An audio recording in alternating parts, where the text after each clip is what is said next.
안녕하세요. 공무원 사회 법과 정치 문제풀이 강좌를 담당하고 있는 정영주입니다. 자, 오늘은 11강 우리나라 헌법에서 이제 국회에 대해서 본격적으로 이제 문제풀이를 들어가고자 합니다. 우선 11강에서 국회를 다루고요. 그 이후부터는 이제 행정부라든지 그다음 사법부까지 이제 연결이 되게 되면은 우리나라의 어떤 상권 분립에 관련된 입법, 행정, 사법에 대한 헌법과 관련된 얘기들은 모두 끝나게 됩니다. 자, 그래서 국회에 대한 내용이 한 14문제 정도 준비가 되어 있으니까요. 차근차근 한번 문제풀이를 시작하겠습니다. 자, 첫 번째 보세요. 자, 우선 첫 번째 2번 문제인데요. 지방의회의 조례나 규칙에 대한 설명이 맞는 문제가 나옵니다. 자, 우선 보게 될 때 제일 중요한 거는요. 지방의회예요, 지방의회. 자, 그럼 지방의회에서 만들게 조례가 될 거고요. 규칙은 지방자치단체장에 의해서 이제 만들어지고 확정된다는 말씀을 드렸습니다. 그렇죠. 그럼 기본적인 이론을 좀 보게 되면요. 자, 우선 조례라는 개념 자체가 의회에서 만들어지는 거예요. 지방의회에서요. 그래서 중앙정부가 건드릴 수 있는 부분은 분명 아니라는 점 기억하셔야 되고요. 그리고 규칙은요. 어떤 규칙은 지방자치단체장이 이 단체장이 만드는 건데 이 단체장이 저번에 말씀드렸듯이 뭐 시장이 될 수도 있고 군수가 될 수도 있고 뭐 구청장이 될 수도 있고 뭐 이런 사람이 쭉 나올 거 아닙니까? 그렇죠? 자, 그럼 보게 되면은 법령 또는 조례가 허용된 위임한 범위 안에서 만드는 거예요. 다시 말해서 지방자치단체장이 마음대로 규칙을 만드는 게 아니라 정해진 법이라든지 법령이라든지 그 조례 안에서만 만들어지게끔 설정되어 있습니다. 그리고 좀 이제 지방의회가 크게 두 가지잖아요. 하나는 광역자치단체 있겠고 광역이 있고요.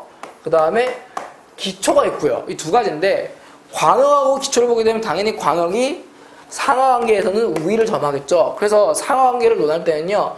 광역의회가 조례가 우선 나오고요. 그 다음 광역자치단체장 규칙이 나오고요. 그 다음에 기초의회 조례가 나오고요. 마지막으로 기초단체장의 규칙이 나온다고 보시면 됩니다. 그렇죠. 그리고 광역하고 기초를 구분할 때 보셔야 될게요. 우선은 자, 광역이 있고요. 그 다음에 기초를 구분 한번 해봅시다. 자, 광역에 해당하는 쪽은 어디냐면요. 바로 말 그대로 광역시, 특별시, 자, 이런 부분들이 들어가 있죠. 자, 그리고 추가로 말한다면은 도가 들어갑니다. 도. 그렇죠. 자, 그래서 이 부분을 우리가 광역이라고 얘기합니다. 그리고 기초에 해당되는 건요, 우리가 일반적인 시, 군, 구를 의미하는 거예요. 근데 다만 여기서 조금 차별성을 둬야 되는 게 여기에 있는 구가요, 일반 구가 아니에요. 여기에 있는 구는 어떤 구냐? 바로 광역시라든지 특별시에 속하는 구가 되는 겁니다. 다시 말씀드리면은 예를 들어서 경기도 용인시하고요. 그리고 서울시 강남구는요. 같은 기초자치단체가 됩니다. 하지만 용인시하고 용인시 내에 있는 일반 도시 내에 있는 우리 흔히 말하는 뭐 처인구라든지 또는 뭐 기흥구라든지 이거는 아니겠죠. 아무래도 하위로 넘어가겠죠. 그렇죠. 다시 말씀드리면은 이 시나 구는 일반 도시를 의미하지만은 구는 광역자치단체에 해당되는 구라고 생각하시는 게 빠릅니다. 자, 그러면은 봤을 때 맞는 것만 찾으면 되겠죠. 자, 우선 정답은 3번이고요. 자, 틀린 거 보겠습니다. 1번. 조례는 규칙의 하위법이다. 아니죠. 조례가 상위가 되겠죠. 자, 두 번째. 조례와 규칙은 명령과 같은 효력을 가진다. 아닙니다. 명령은요, 그 위에 있어요. 더 위에. 세 번째니까요. 명령, 조례, 규칙 순서로 보셔야 됩니다. 3번 맞고요. 4번 보세요. 법령의 범위 안에서, 자, 법령의 범위 안에서 지방의회는요, 규칙을 정할 수 있다. 아니죠. 어휘는 그럴듯한데요. 규칙이 아니라 조례를 정할 수 있습니다. 자, 5번. 조례와 규칙에 관한 중앙정 통제권이 없다. 요것도 조심하셔야 돼요. 조례는 규칙은 지방의회 거니까 지방의회를 중앙에 건들면은 침해가 되겠네? 안 되겠네? 없겠네? 안 돼요. 통제권 있어요. 왜냐면은 결국 지방의회를 컨트롤할 수 있는 거는 그 상위 기관이 될 수 있는 뭐 시도지사라든지 그럼 시도지사 위에는 행정부 장관이 있겠죠. 자, 다시 말씀드리면은 예를 들어 특정 기초자치단체에서 어떤 문제가 발생했을 경우에요. 이것을 통제할 수 있는 건 기본적으로 시도지사에서 우선 해결합니다. 시장이라든지 도지사들이 우선 해결해요. 근데 이게 안 될 경우에 시도지사에서 행정부 장관에게 이를 보고를 들어가겠죠. 그럼 행정부 장관은요, 이를 확인을 하고 여기에 대해서 70일을 가리기 위해서는요, 대법원에 넘기게 됩니다. 우리가 흔히 말하는 이제 행정과 관련된 그 시비를 논하는 과정이라고 보시면 됩니다. 자, 그럼 정답은 3번이 되겠습니다. 자, 그 다음 4번 문제 보세요.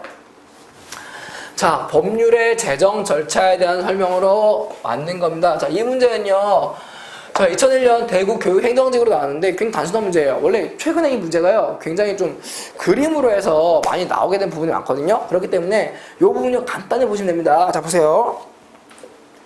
자, 우선 정답은 3번인데, 자, 여기서 좀 설명드리기 좀 많습니다. 보세요. 첫 번째. 국회는요, 출석 의원의 과반수 이상의 찬성을 의견한다. 말은 그럴듯해요. 하지만 문제 풀 때요, 재정 절차에 대해서 맞는 거기 때문에 정확히 봐야 됩니다. 국회는요, 출석 의원의 과반수의 찬성을 의결하는데 여기는 맞아요. 다 문제가 없어요. 하지만 이게 왜 답이 안 되느냐? 이 출석 의원이 어떤 사람이냐 봐야 돼요. 즉 재적 의원 중에서요. 재적 의원 중에서 2분의 1은요. 당연히 과반수가 참여를 해야겠죠. 과반수가 참여하지 않았는데 그 출석한 의원만 가지고 찬성을 논하기 어려울 거 아니에요. 가령 300명이 기준이 되는데 국회의원이 거기에서 10명만 나왔어요. 10명 중에서 5명만 찬성해서 의결된다는 얘기는요, 300분의 5라는 확률 가지고 법이 만들어지는 거거든요. 이건 말이 안 되죠. 그렇기 때문에 이 부분은요, 출석 의원 과반수 더하기 찬성 의원 과반수가 두 가지가 모두 합치가 돼야 됩니다. 알겠죠? 두 번째.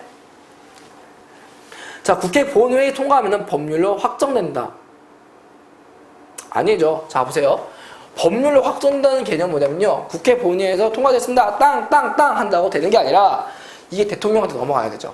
그래서 이 부분은요, 대통령의 서명을 하고 이게 공포가 되어야 확정이 되는 겁니다. 그런데 잘 들으세요. 여기서 지금 문제 조금 매번 공무원 시험 나올 때마다 조금 그 호불호가 갈리는, 다시 말해서 약간 논의가 계속 엇갈리는 문제가 있어요. 바로 이 문제인데,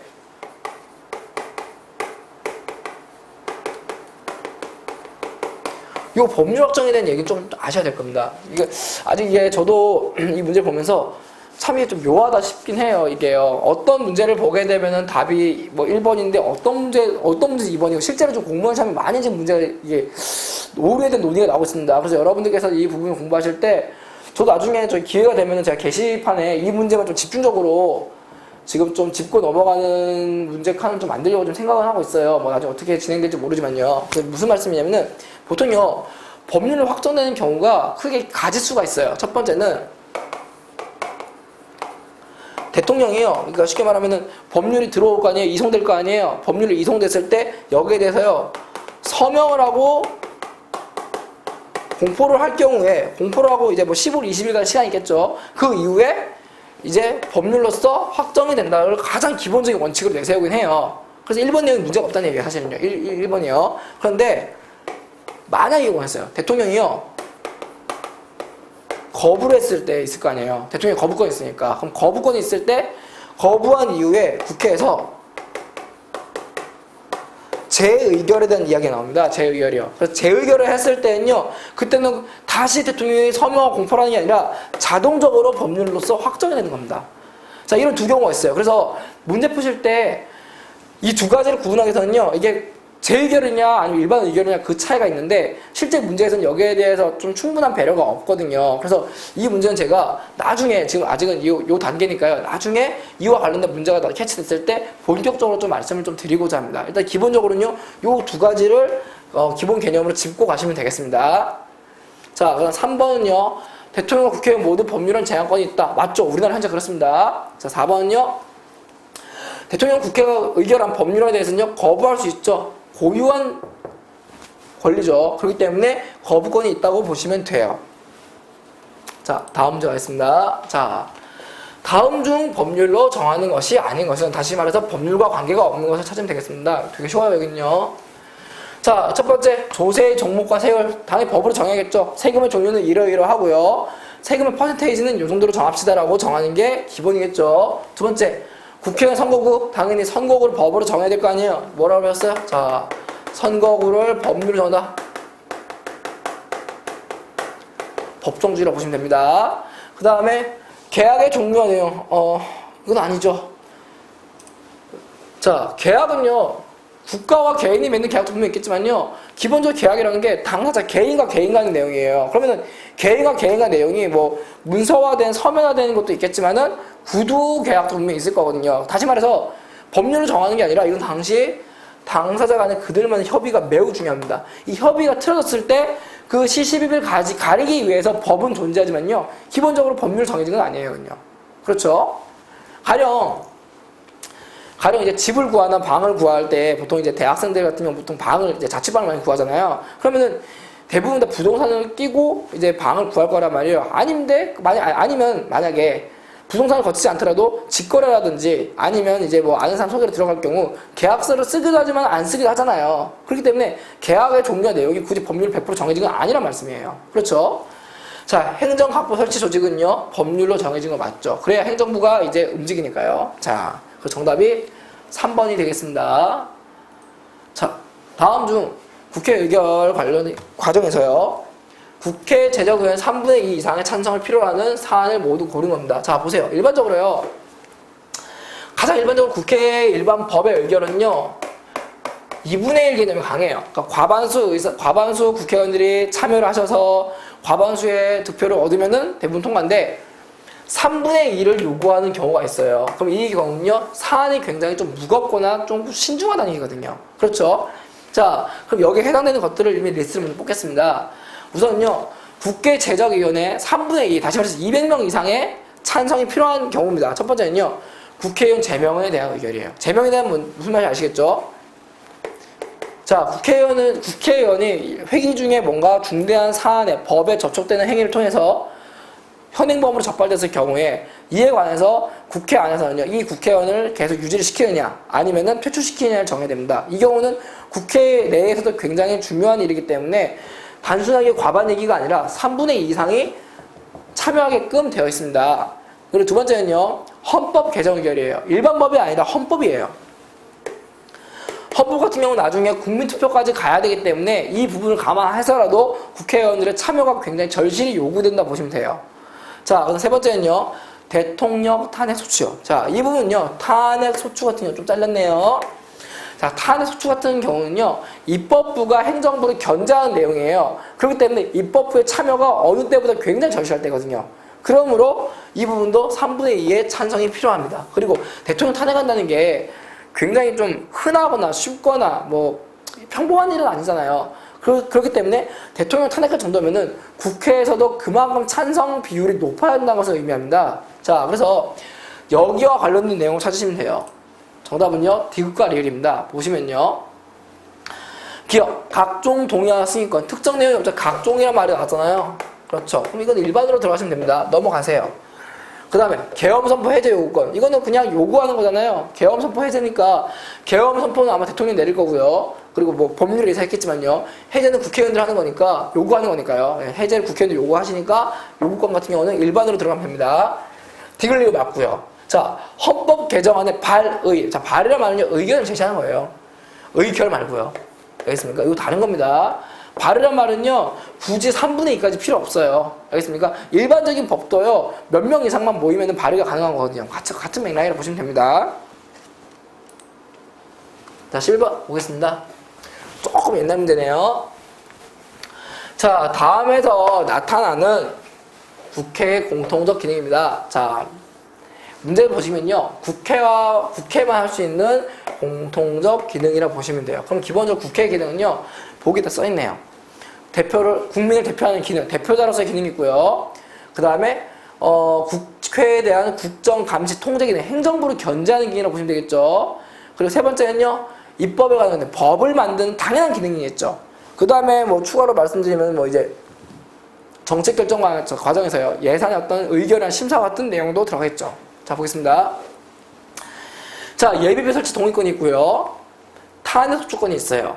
일반 사면 동의권이 있고요. 긴급재정 경제처분 및 명령과 긴급명령 승인권이 있습니다. 그럼 여기서 중요하게 작용되는 게요, 4개 중에서 2개 정도가 뭐 동의권이 있어요. 그럼 동의권이란 말은요, 기본적으로 본인들이, 그러니까 국회에서 주도하는 게 아니라 행정부에서 주도를 할 건데 국회가 이것을 예스를 해줘야 되는 부분이거든요. 그러니까 어그를 해줘야 되는 부분이잖아요. 그럼 그 얘기는 뭐예요? 바로 행정부가 마음대로 독재를 할 수 없게끔, 다시 말씀드리면은 국정을 감시하고 통제하는 기능이라고 보시면 되겠습니다. 알겠죠? 거기에 대한 내용이 이렇게 자세하게 나와 있습니다. 됐죠?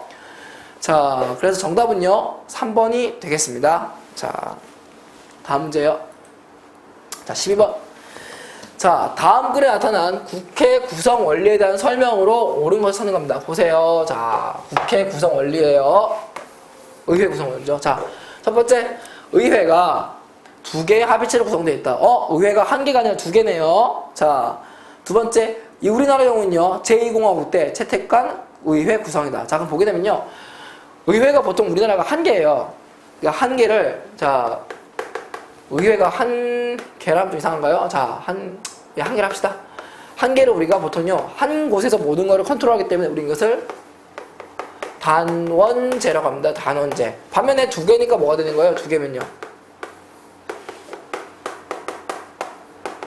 양원제가 되겠죠? 그럼 양원제란 말이 양의 숫자 2를 의미하니까요. 크게 뭐예요? 바로 상원이 있겠고 하원이 있겠죠. 그렇죠? 됐죠? 자, 그럼 이게 무슨 말이에요? 이 질문은요. 현행 우리나라의 특징이 단원제인데 양원제의 특성이 무엇인가를 묻는 문제입니다. 특히 우리나라 양원제는요. 제2공화국 때 이미 해봤다는 얘기입니다.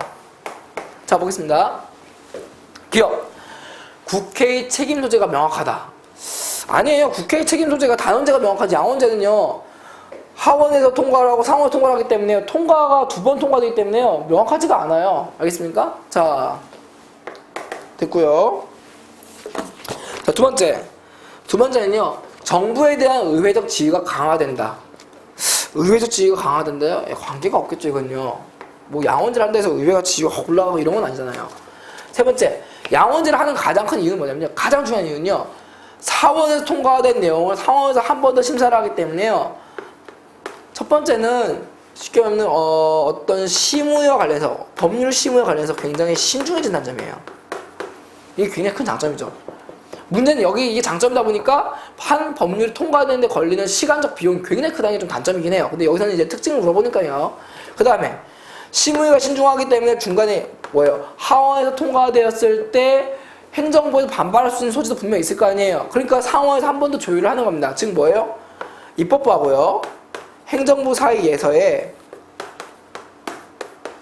갈등을요. 조율하는 역할도 있습니다. 그래서 충돌을 좀 줄이는 역할이 있겠죠. 그럼 정답은요? 자, 5번이 되겠죠? 예, 1번, 2번, 기억, 니은 제가 아니라고 말씀드렸으니까. 자, 그래서 양원제는 아까 말씀드렸지만 특징은 2개로 분산시켜가지고 이제 심의를 좀 신중히 한다는 점. 그리고 신중히 하는 과정에서 정부와의 충돌을 미연에 방지한다는 점. 이런 부분이 되겠죠. 자, 그 다음 가겠습니다. 자, 13번. 자, 국정통제기관으로서의 국회 권한입니다. 다시 보세요. 자, 국회 권한은 여러 가지가 있어요. 그러면 우리가 아까 두 페이지 앞에서 봤듯이 뭐 입법에 대한 권한도 있을 거고요. 그 다음에 국정통제, 행정부를 견제하는 기관 그 특성도 있을 거고요.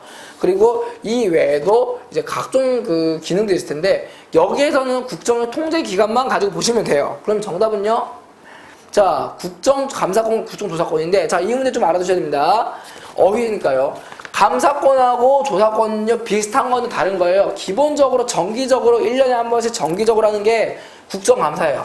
쉽게 말하면은 행정부가 잘하고 있나 못하고 있나를 얘기하는 거예요. 이게 좀 조금 뭐 속된 말로 왜 가끔씩 어릴 때 엄마가 가끔씩요 부르잖아요. 근데 저 같은 경우는 어릴 때 엄마가 부를 때 언제 제일 무서웠냐면요. 가방을 가져오라 할 때 제일 무서웠어요. 가방을 가져오게 되면 엄마가 가방을 막 털어요. 그러면은 거기서는 이제 제가 아차 싶은 것들이 나오는 거예요. 대표적으로 가정통신문 같은 거 엄마 잘 안 보여줬거든요. 그리고 가끔씩 엄마가 이제 중간중간에 알림장 같은 거 엄마가 어릴 때 알림장 많이 강조하잖아요. 초등학생들은요. 근데 그 알림장 같은 거 엉망으로 쓸 때 뭐 안 쓸 때 이런 것들요. 그리고 대표적으로 이제 가방 안에 있는 좀 깨끗이 써야 되니까 뭐 우유 같은 거 터진 거 있으면 엄마한테 혼나고 그랬거든요. 개인적으로. 뭐 아무튼 그런 건데 저는 그런 걸 겪은 경험들이 있다 보니까 아마 그거 겪어준 분들이 알겠지만은 엄마가 쉽게 말하면은 국정감사하는 건 똑같은 상황이에요. 이런 식으로요.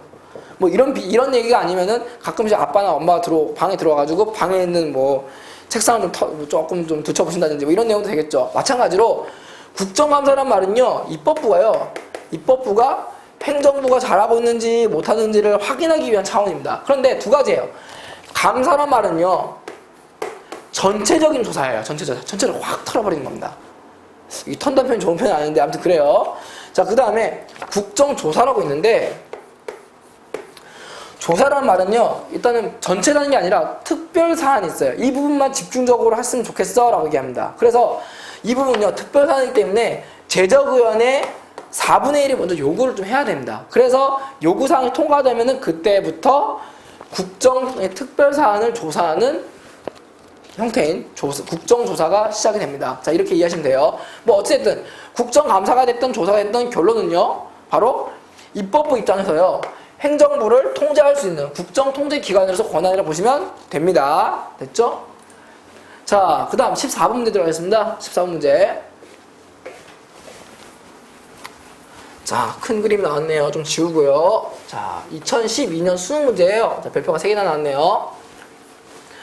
자, 이제 본격적으로 그림 문제가 나오게 되는데요. 우선 가하고 나를 같이 볼게요. 자, 가보세요. 제안, 공고, 기업, 국민투표, 공포예요. 보게 되면은 국민투표가 나왔네요. 그럼 가 같은 경우는 우리가 유추가 가능한 부분이 국민이 참여해야 나올 수 있는 법령이잖아요. 그렇죠? 그러니까 아마도 헌법 개정이 아닐까 싶어요. 그렇죠? 자, 나 볼까요? 나 보게 되면요, 제출을 하고요, 국회의장이 있고요, 니은이 있고요, 본회의가 있고, 대통령이 오케이를 해야 되는 겁니다. 공포까지 가겠네요. 그러면 의원들 하겠죠, 그죠? 그러면은 이거는 법률에 대한 제정이 될 수도 있고요, 또는 개정이 될 수도 있다고 생각이 됩니다. 한번 볼까요? 자, 보겠습니다. 맞네요.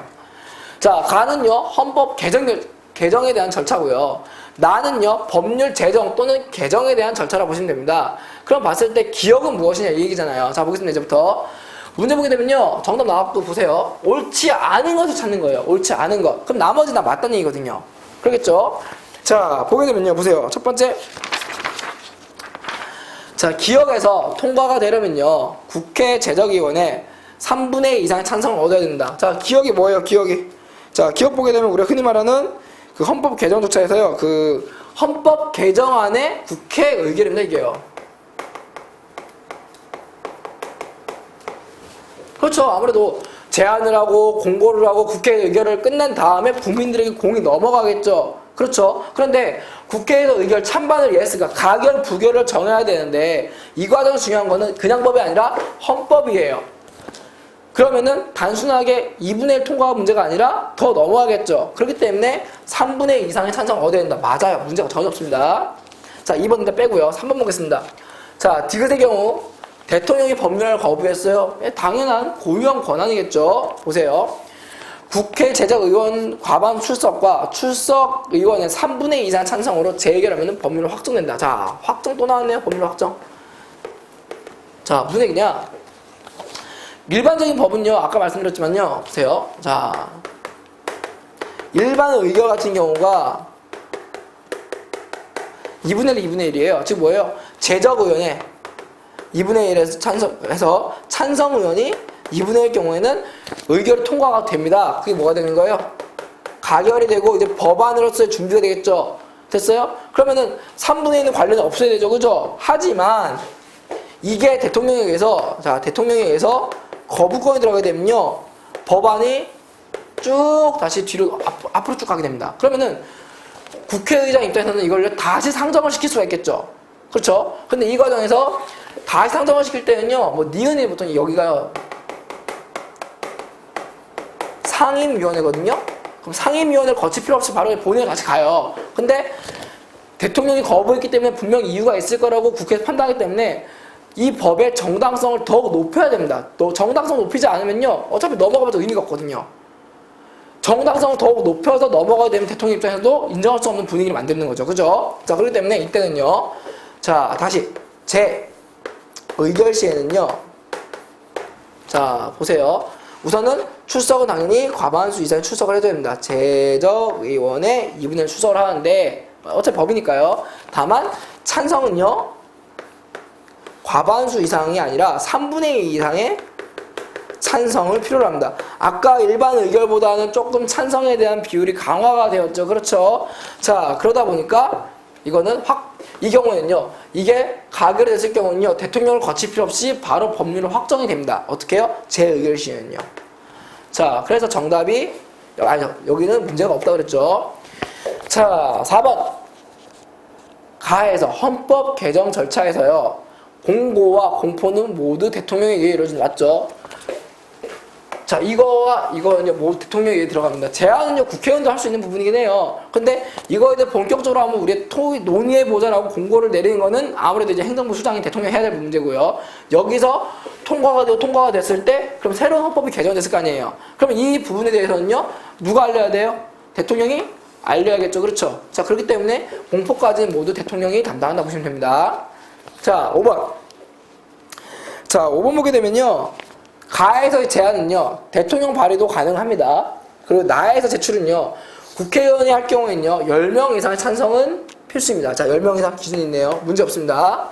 이거 넘어가시면 될 것 같고요. 자, 보세요. 2번 보세요. 그럼 2번이 문제가 되는 건데, 2번을 왜 틀렸나 보겠습니다. 니은, 상임위원회에서 폐기된 법안은요, 국회의장에 의해서 직권상정이 될 수 있다. 자, 중요한 포인트는 뭐냐면요, 폐기. 요 폐기란 말 잘 들으세요. 자, 이걸 이해하기 위해서는 우리가 좀 상임위원회가 하는 일을 좀 이해를 해야 됩니다. 법안을 만드는 건요, 행정부에서도 법안을 제출할 수가 있고, 국회에서도 법안을 제출할 수가 있잖아요. 그러면은, 법안 제출률이 굉장히 다양할 거란 말이에요. 그러면은 이 모든 법을 모두 본회의에 올릴 수가 없어요. 왜냐면은, 모든 법을 올렸다가는 말도 안 되는 법도 올라올 확률이 크거든요. 그렇기 때문에, 그 중간에요, 여기에, 또 지웠네.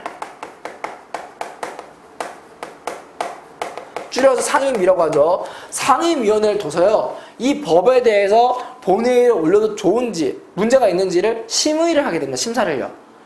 그래서 여기는 안 나왔지만요, 상임위원회에서 통과가 되면요, 그 다음에 법 제출을 해가지고 이 법이 법률적으로 문제가 없는지도 확인을 들어가고요. 그 다음에 본회의로 넘어가게 되거든요. 근데 만약에 상임위원회에서 봤을 때, 이 법 문제가 있어라고 딱 폐기를 시켜버리면요, 이 법은 문제가 있는 법안으로 결론 나왔기 때문에 아무리 국회의장의 힘이 있다 하더라도 직권상정을 할 수가 없어요.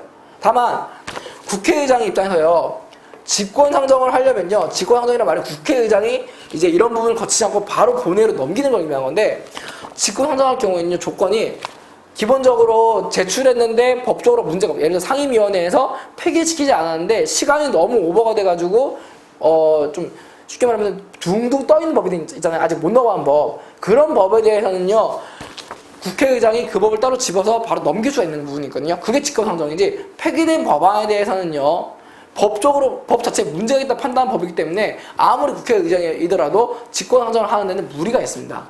그래서 폐기된 것은 불가능합니다 라고 보시면 됩니다. 자, 그 다음 문제 보겠습니다. 자, 19번이네요. 자, 보세요. 자, 그림은요. 국회에 대해서 학생이 정리한 내용입니다. 아이고야, 2011년 9월 평가원인데 별표가 무려 3개네요. 자, 차근차근 보시면 뜻이죠.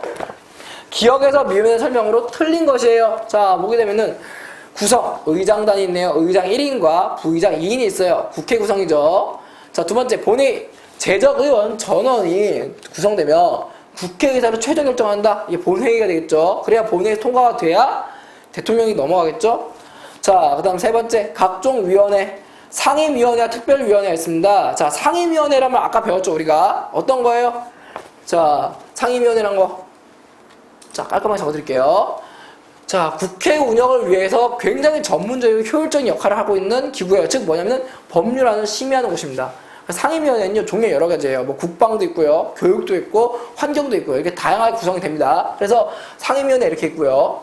그 다음에 특별위원회라 해가지고 평소에는 아니고 그때 필요할 때마다 어떤 큰 상황이 터질 때마다 상임위원회의 어떤 권한을 벗어나거나 상임위원회의 어떤 업무적인 범위를 넘어서는 경우에 형성될 수 있는 특별위원회입니다. 대표적인 게 굳이 붙인다면요, 좀 안타까운 얘기지만 최근에 세월호 사건이 있었잖아요. 그럼 세월호 같은 경우도 국가적 재난으로 해당이 될 텐데, 이와 관련돼서 법을 만들거나 뭐 특별법을 만들거나 이런 법에 대해서는 현재 우리나라 상임위원회는 해결이 불가능한 범위 안에 있단 말이에요. 그렇기 때문에 이때 만들어진 게 뭐 특별의원회를 만들어서 뭐 특별법까지 간다, 뭐 이런 내용이 나왔거든요. 같은 맥락으로 보시면 됩니다.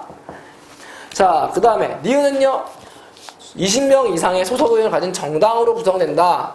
또는 이 요건을 충족하지 못한 20인 이상의 의원으로 구성된다. 이렇게 써있는데, 이거는요, 바로 교섭단체가 되겠습니다. 자, 무슨 얘기냐? 교섭단체란 말은요, 가장 간단히 얘기하면요,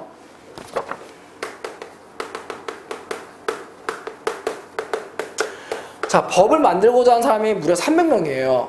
국회의원 300명이니까요. 그러면 이 300명이 모두 단상에서 계속 자기들 얘기만 하게 되면은 법을 만드는데 문제가 커지겠죠. 운영에 문제가 커지겠고요. 비효율적이고요. 심지어는 그 법에 대해서 동의하지 못함에 대한 표가 굉장히 엇갈리겠죠. 자, 그런 문제 해결하기 위해서 기본적으로 교섭을 할 수 있는 본격적인 법에 대한 이야기를 하고 논의를 할 수 있는 단체를 만드는 게 교섭단체입니다. 일반적으로 정당에 해당돼요. 기본적으로는요.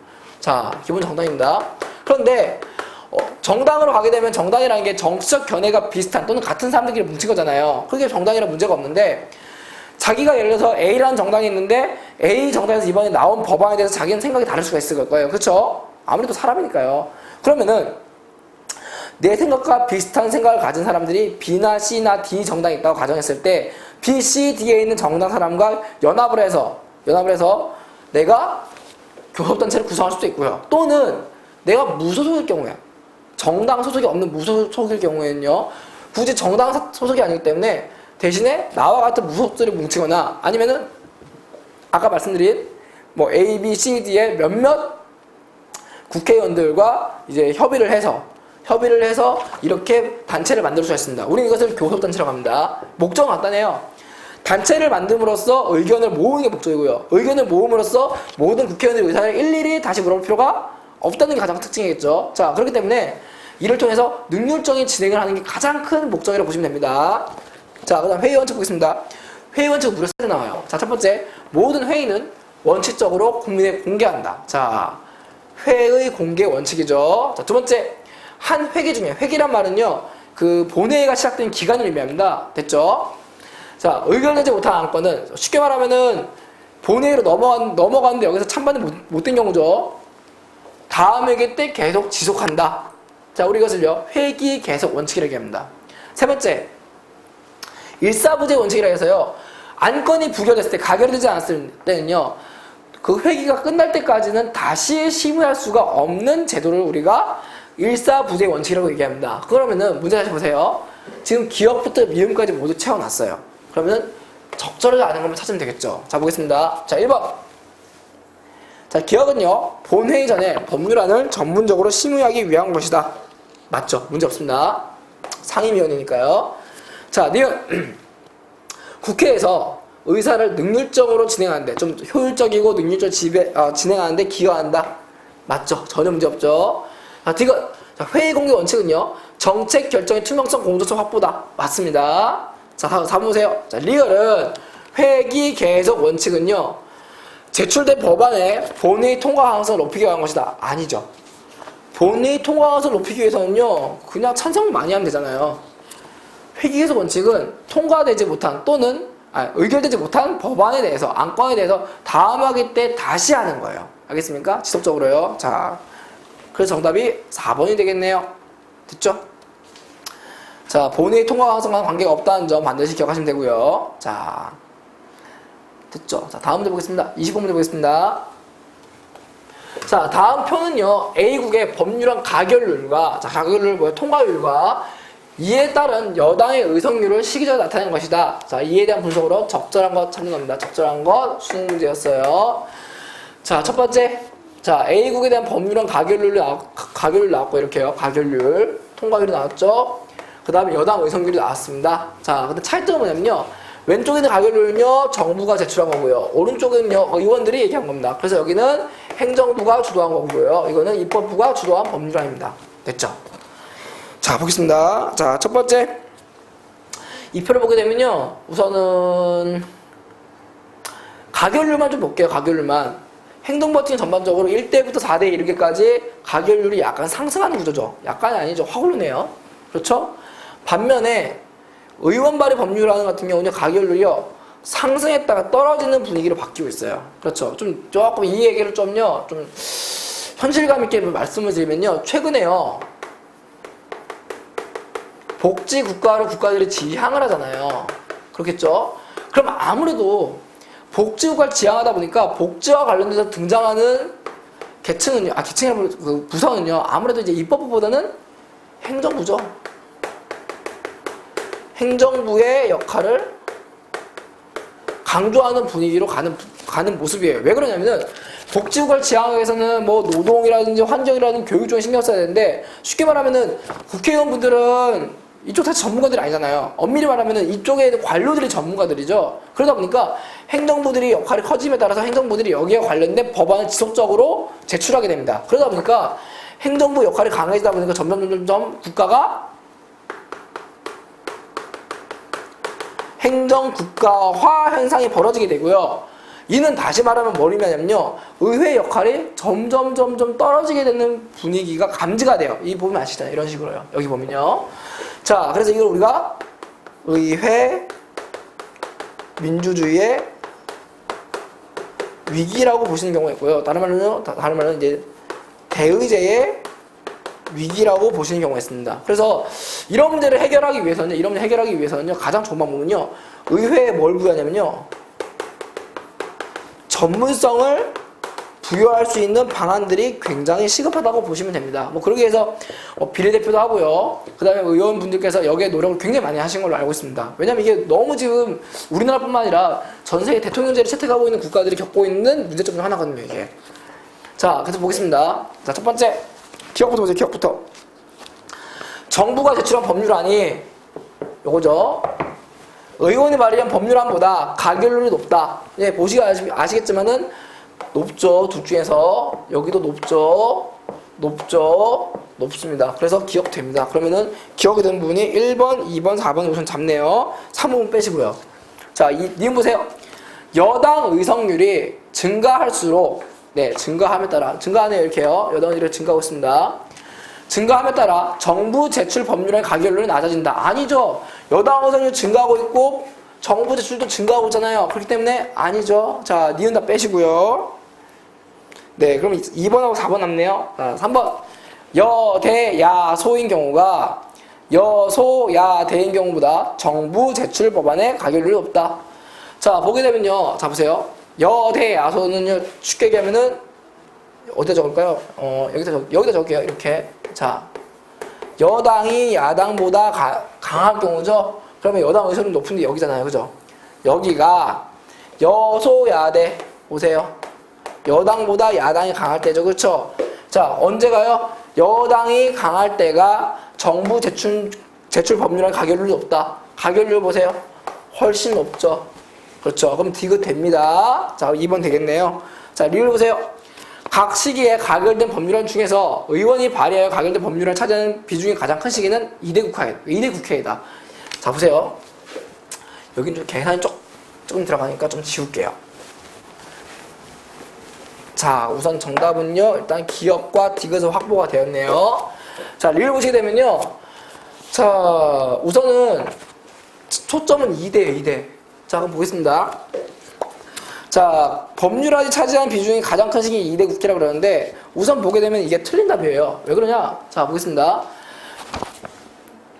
우선 1대 가결률부터 보게 되면요. 1대 가결률이요. 1대 가결률이, 자, 우선 1대 가결률이 총 몇 건이에요? 84에서 164건이죠. 그죠? 자, 1대 가결률은 164 정도의 가결입니다. 이게 1대예요. 자, 여기에서 그 중에서 의원들이 가결한 게 뭐예요? 의원들이 가결한 게 80이죠, 80. 그렇죠? 그러다 보니까 약 절반 정도 수준의 50%에 가까운 그 발의 비율이 나온 거예요. 알겠습니까? 자, 가결된 비율이 나왔겠죠? 근데 2대 국회 보게 되면요. 가결수가 143에 120이에요. 총 몇이냐면요. 263건이죠. 셋 더하면요. 자, 그럼 2대 같은 경우는 263 정도 가결이 나옵니다. 그죠? 근데 그 중에서 의원이 차지하는 비율은요, 120이죠. 그러면 나눠보시면 알겠지만, 여기 가결로 있잖아요. 이렇게. 퍼센트로 나눠보면 아시겠지만, 50%가 안 됩니다. 이게 한 45% 정도 나올 거예요. 반면에 1대 같은 경우는 50% 나오고요. 그래서 계산해보게 되면요, 그 2대 국회가 큰 게 아니라 1대 국회가 더 크다고 보시면 됩니다. 그래서 정답이 2번이에요. 자, 다음 문제 가겠습니다. 자, 21번. 좀 쭉 지울게요. 많이 지워야겠네.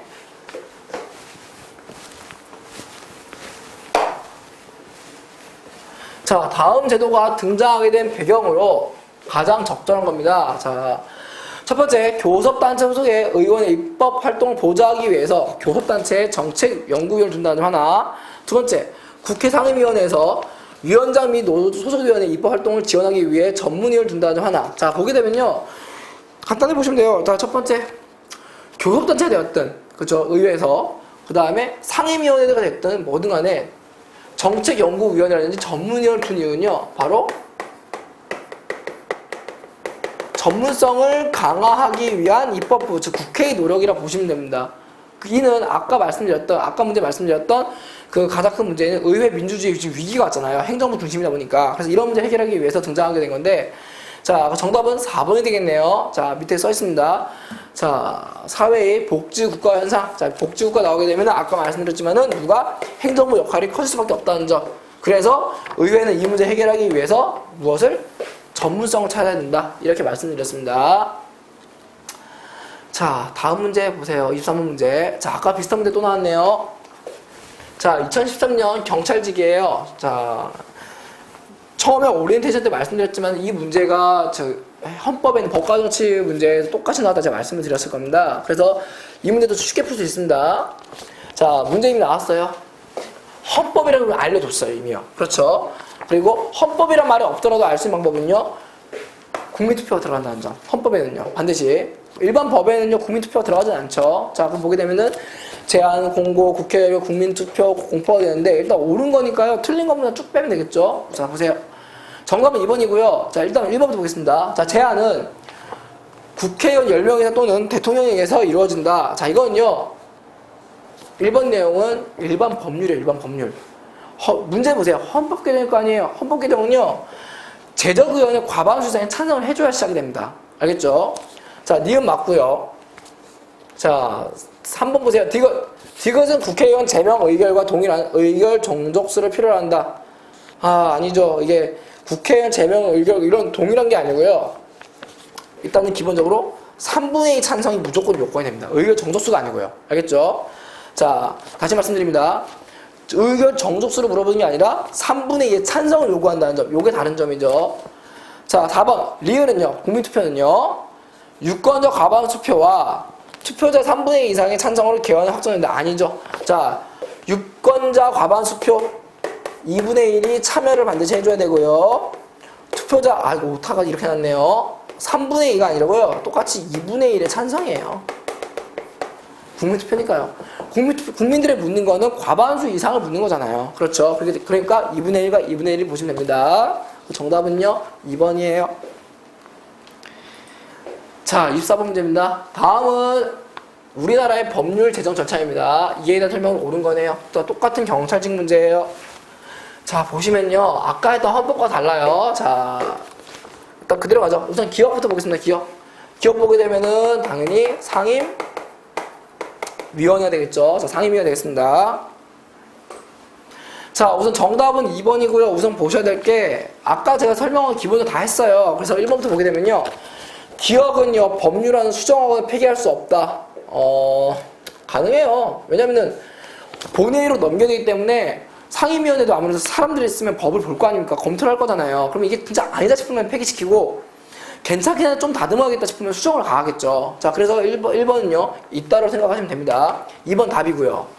자, 3번은요. 일반 법률안은요. 제적의원 과반수 찬성을 가해야 된다. 아닙니다. 제적의원의 과반수의 참여랑요. 참여하는 의원들의 추석하는 의원들의 과반수가 나와야 돼요. 다시 말해서 얘만 되는 게 아니라 이쪽도 나와야 되죠. 2분의 1, 2분의 1이요. 그 다음에 4번. 국회의장은 여기 있네요. 기업에서 폐기된 법안을요. 본회의에 직권 상정할 수 있다. 보시면요. 회부대에서 상정을 이렇게 하잖아요. 아, 되긴 되죠. 문제 없어요. 그런데 그냥 법안은 되는데요.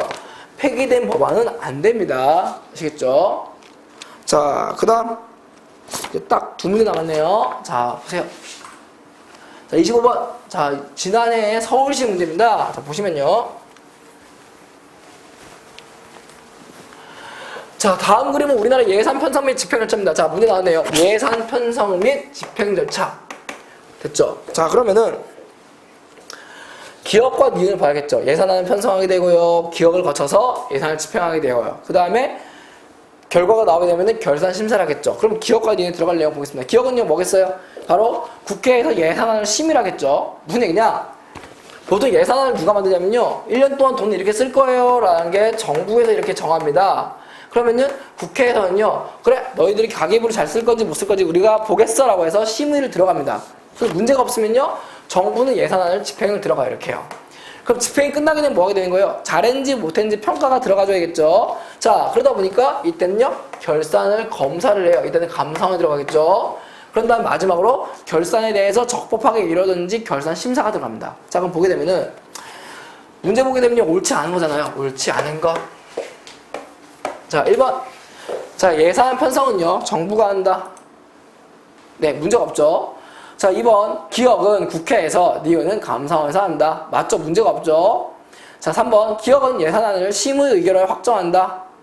네, 확정하는 거예요. 확정하는 게 말 그대로 정하는 겁니다. 실제 집행하는 건 행정부가 해야 되니까요. 자, 4번. 4번이 정답이에요. 좀 넘어갈게요. 5번 하고 설명드리겠습니다.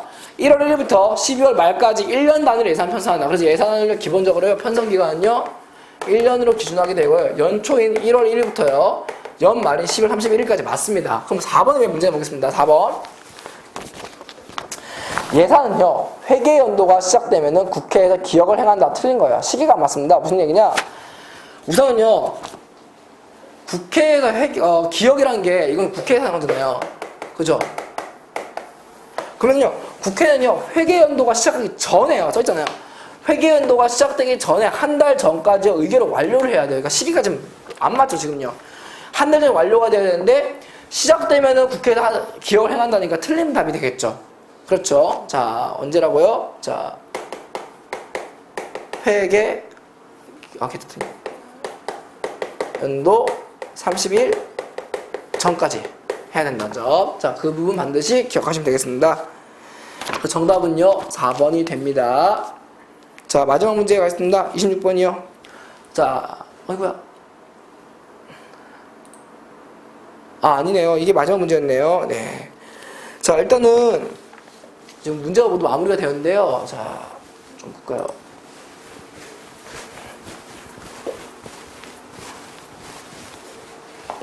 지금 오늘 배우신 게 국회에 대한 얘기를 배웠어요. 그래서 국회에 대해서 우리가 기본적으로 국회가 해야 되는 기능, 업무, 국가의 세부적인 내용, 그리고 심지어는 국회가 아니더라도 국회보다 좀 더 전체적인 맥락을 찾아오는 의회에 대한 전반적인 이야기를 배웠습니다.